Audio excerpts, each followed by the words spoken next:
All right, hi. Welcome to this month's Let's Talk Integrity and Ethics.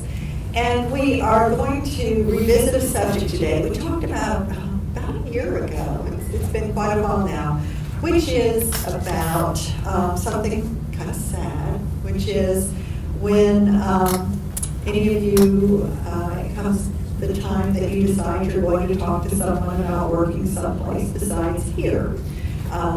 You know, my goal would be for everybody to stay forever, but that doesn't always happen, right? And we at DHS do have some policies that we have in place to make sure that there's never the appearance of impropriety as someone begins to engage in discussions with someone about possibly taking a job outside DHS.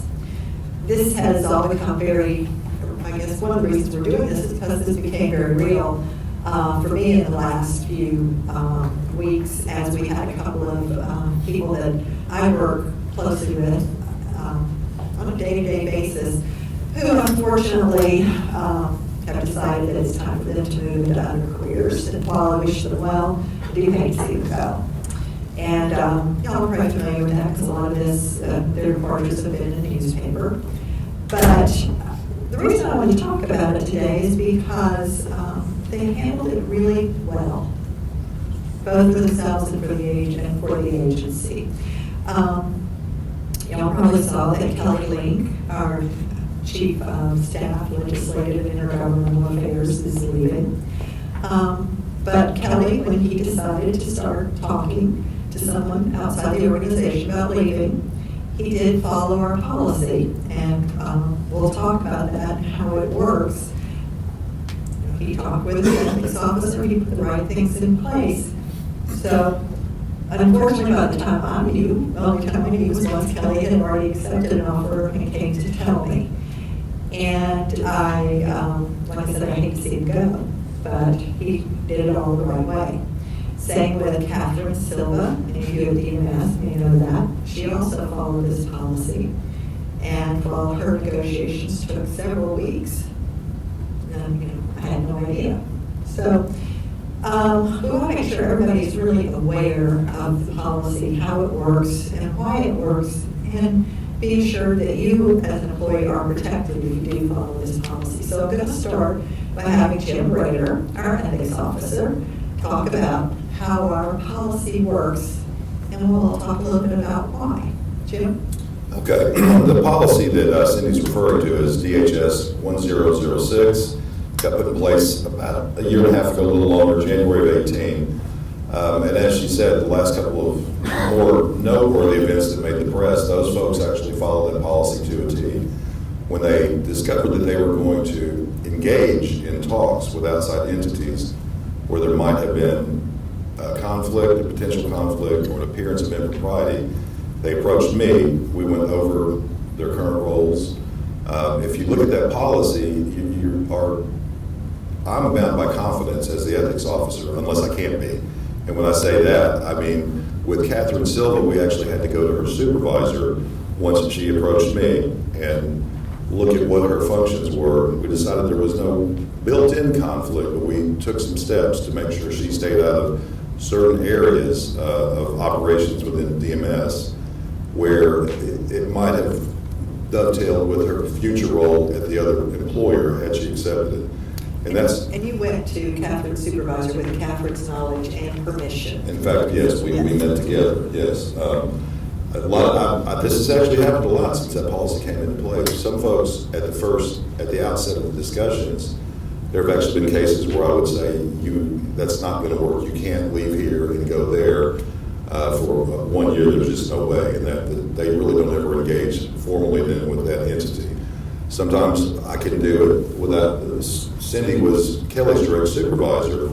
The steps we took, it didn't require us approaching Cindy about it to make sure that he was protected, the agency was protected, and that ultimately there was no conflict. I've been sending letters to folks as they leave, and probably I'm going to wind up with a form letter for everyone because the newspaper reporters like FOI know, so and they're going to be asking for one every time somebody leaves. So I'll probably develop something might be a little tailored to your unique situation based on how we met, what we had to do before you departed. But I think we probably just need to have those in the records. And remember that these policies are there to protect you, your future employer, and this agency. It's just kind of a, I think, as you say, a guardrail to make sure that we're, sometimes when the newspaper articles come out, they cast us in the worst possible light. So these steps are taken to make sure that we're doing what we need to do ethically, and we're protecting the agency. Where the state government is, the taxpayers pay our salaries and our income.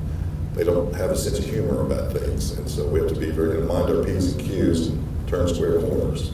It's interesting. One of the things that when we started this policy, people were concerned about is, well, if we approach the ethics officer, will it really be kept confidential?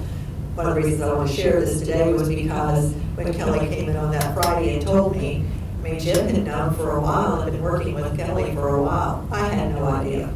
Okay, and that's how it's supposed to be. So I just thought having the personal experience, you might want to understand that it really is a confidential conversation you can have and should have with Jim.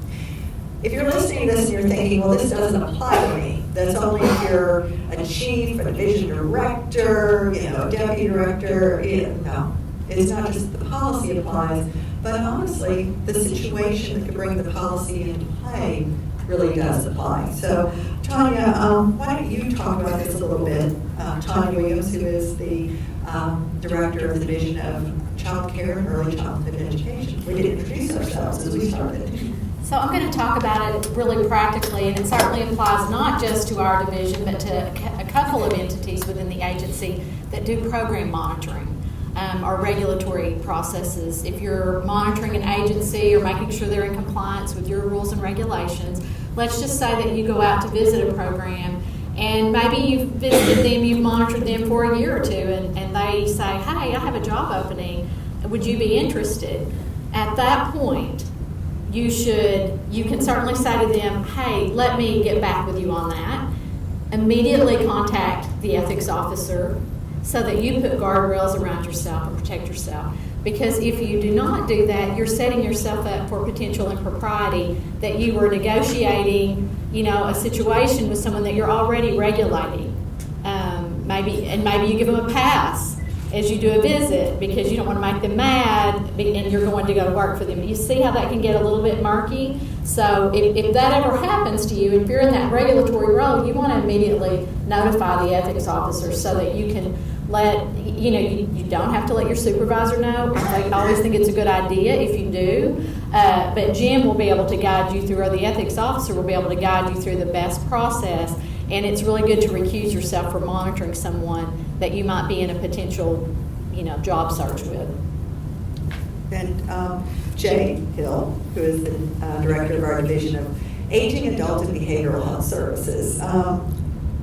Jay, it's not, y'all don't do that much monitoring it down, but you do investigations, you run contracts, you have a lot of grants, there's a lot that goes on there. Would you talk for a moment about some of the other types of situations in which you could find yourself with an appearance of impropriety if you engage in job discussions? Absolutely, and as Cindy mentioned, it's not just for division directors or chiefs.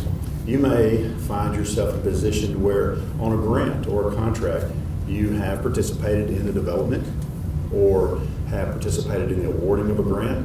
You may just have general involvement. You may be the individual that processes payments up to including the person who has oversight of a project. We want to avoid the appearances of improprieties, as you mentioned. It is incumbent upon us to maintain the public trust. And when we have an employee who has an opportunity to go to work for an employer that they have influence over their payments, the award from DHS, that doesn't always look good. There are some optics around that we really need to be careful with. And of course, involvement with Jim and his office is imperative if that is something that an employee wishes to engage in, is that potential job with an entity where you've had direct influence over their productivity in a contract with DHS. And, direct influence, I know a lot of us a lot of times think, well, I'm for this grant, but what I'm doing is they send me the invoices, and I just make sure it looks proper, and then I send it on, right? Well, you have authorized that money to be paid to someone. Now, the appearance is therefore, if you're also talking to them about a job, the appearance is you may have looked at that, it may not have been exactly right. What kind of judgment did you use? What was going on? Where was it? You're in an explaining mode. You're in a mode of explaining, well, no, I really wasn't doing anything. The fact that I was talking to them really wasn't influencing whether or not I authorized that payment to them. I authorized this payment every month. Don't put yourself in an explaining mode. Just talk to Jim. All right? The point of the guardrails is to protect you. Because we have high profile people leaving now with, as we said, media looking closely at, but they followed the policy, they talked to Jim, therefore they had legal advice as they were moving through the entire thing. And there's someone who can say, yes, they did follow the policy. They did, if we needed to recuse them, we recused them. And from the time they engaged in those discussions, the agency was protected, they were protected, but also their future employers protected. Because no one wants to hire one of us and then find themselves in the newspaper with a story that makes it look like something went on that shouldn't have gone on. Okay? It's common sense, and we put this in place so there's a place for you to go. So just think about it like that. Of course, my preference would be, like I said, that none of you go anywhere. And then when somebody approaches you, you just say, sorry, not interested, I'm going to stay at DHS till I die. But should you decide that, yes, it is indeed someone I do want to talk to, we have a policy that says you should not be engaged in job discussions with someone that you have the oversight over, the ability to influence decisions made, etc. But we put in place a really easy way for you to comply with that. Don't try to figure it out yourself. Just call him, send him an email, and say, I need to talk to you. And he'll make sure that everything is okay. And then if you end up not taking the job, it's all great too, right? But you've engaged in a discussion with protection around you as you do. Jim, want to tell them how to reach you? Yes. You're fine. In the email system, I'm Jim Brader, Jim.Brader, B-R-A-D-E-R, at dhs.arkansas.gov, or my direct line to my office is 501-682-1363. You can also instant message me. So I'm here every day. Cindy doesn't let me take time off out of here, so. No, he's also not allowed to leave. Jay, Tanya, anything else to add? I would just add, I think this whole personnel thing is something that we ought to probably continue conversations about. I was mentioning yesterday to Cindy as we were prepping that sometimes we have employees who come from a program and they're going to be in a monitoring role, and that's another place where as an employee you want to let your supervisor know, hey, I don't need to monitor this program that I have this relationship with. So I think there's a lot of nuances, and I'm sure we'll continue to raise those as we go forward. And I would just say that when we are working with contractors, and whether it's through a grant, through whether it's just a general contract that we have, that we maintain professional relationships. We want good, friendly relationships, but they have to be professional. Taking favors, granting favors, even if you're not in a position of oversight, you're not signing the paychecks, you're not making the decisions. We have to keep ourselves in a light that says that we're always acting honorably and we're always acting in good faith, so that there won't be that opportunity for that newspaper article or somebody to point a finger at us to say, you left to take another job, but you got that because you acted unethically. It's, I think we say this almost every time. At the end of the day,